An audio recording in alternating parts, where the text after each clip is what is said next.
You ask Tiger to solve. This deals with linear equations with one unknown. The final result is x equals 10. Let's solve it step by step. Simplify the expression. Expand the parentheses.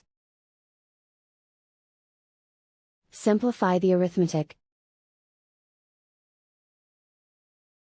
Group all x terms on the left side of the equation. Subtract x from both sides. Group like terms.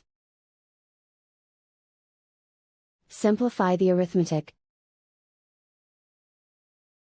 Group like terms. Simplify the arithmetic.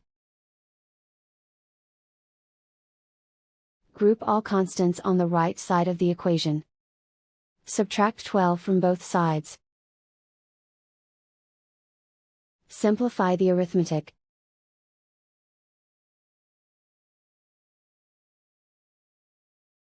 Isolate the x.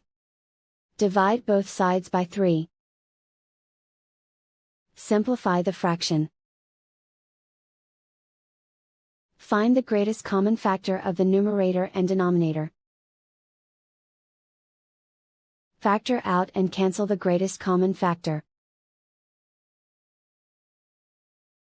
And so the final result is x equals 10.